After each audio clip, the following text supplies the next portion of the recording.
Chicago Tribune, hometown newspaper. Thank you, Mr. President. As a U.S. Senator, you stood with the Armenian American community in calling for Turkey's acknowledgement of the Armenian Genocide, and you also supported the passage of the Armenian Genocide Resolution. You said, as President, you would recognize the genocide, and my question for you is, have you changed your view, and did you ask President Gül to recognize the genocide by name? Well,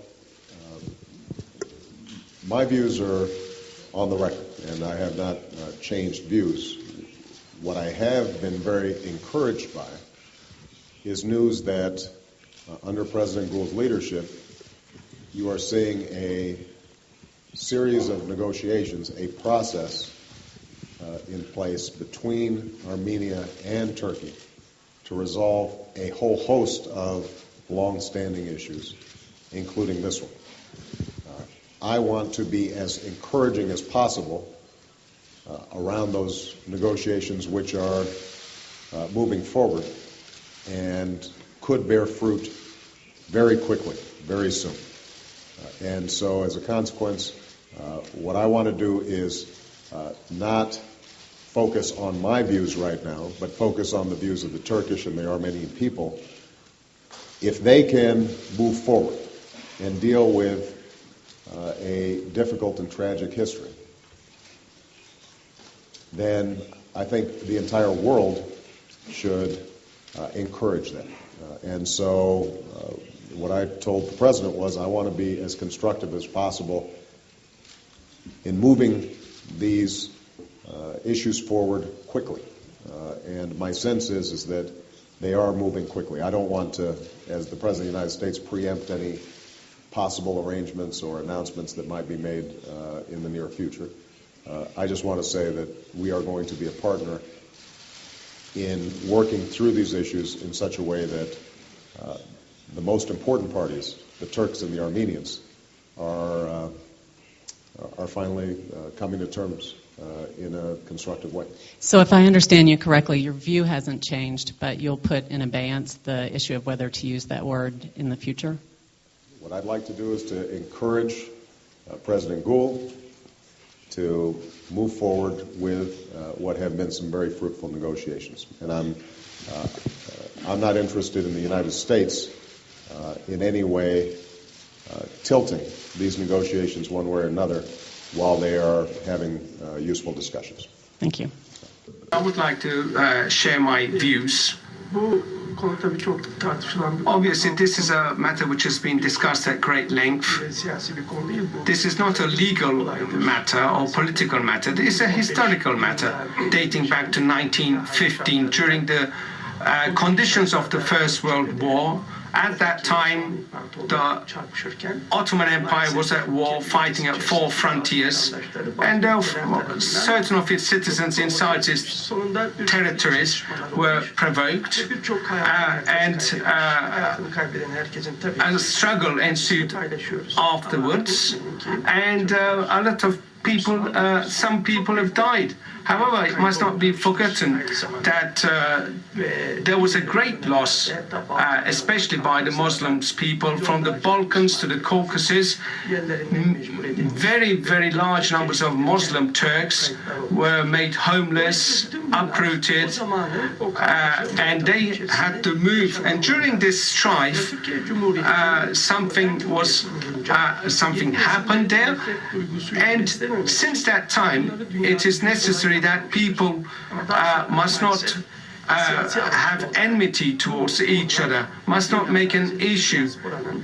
And obviously, diaspora, in keeping its identity, has brought this to the fore again and again. But if that is the case, there are specialists of this field, there are historians. Let them sit down, let them discuss the issues. We're willing to face up to what has happened, but as politicians and lawmakers, we cannot make up our minds and say this is what's happened. One cannot say here who is in the right, who is in the wrong. How can parliamentarians, politicians, without knowing what really happened, to decide on this? Our offer is that a joint commission be set up, and we all willing to open up the Turkish archives to the very, very last book. And we have called everybody, Armenian historians, everybody, to look at these. This could be the USA, France, anybody from anywhere in the world. They can join in this joint commission. And we will accept the findings. And we, as Turkey, want good relations with all of our neighbors, including Armenia. Obviously, our relations were almost non-existent with Armenia. That said, about 700,000 Armenians live and work in Turkey. There's air traffic between Turkey and Armenia. Of course, we seek to normalize our relations. As the President, Mr. President, pointed out, we have started negotiations and we would like a positive outcome to these negotiations. Obviously, there is a new air in Caucasus. We have seen last year how things could get very bad very, very quickly. But what we would like as Turkey is to discuss the issues, to resolve the issues, to have peace between Azerbaijan and Armenia, and to work in a positive and constructive light. And we very much hope that all of these will be resolved in due course.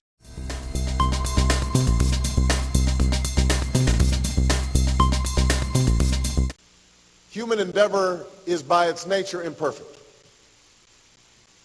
History is often tragic. But unresolved, it can be a heavy weight. Each country must work through its past. And reckoning with the past can help us seize a better future.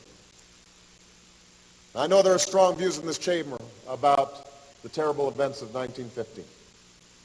And while there has been a good deal of commentary about my views, it's really about how the Turkish and Armenian people deal with the past. And the best way forward for the Turkish and Armenian people is a process that works through the past in a way that is honest, open, and constructive. We've already seen historic and courageous steps taken by Turkish and Armenian leaders. These contacts hold out the promise of a new day. An open border would return the Turkish and Armenian people to a peaceful and prosperous coexistence that would serve both of your nations. So I want you to know that the United States strongly supports the full normalization of relations between Turkey and Armenia. It is a cause worth working towards. It speaks to Turkey's leadership that you are poised to be the only country in the region to have normal and peaceful relations with all the South Caucasus nations. And to advance that peace, you can play a constructive role in helping to resolve the Nagorno-Karabakh conflict, which has continued for far too long.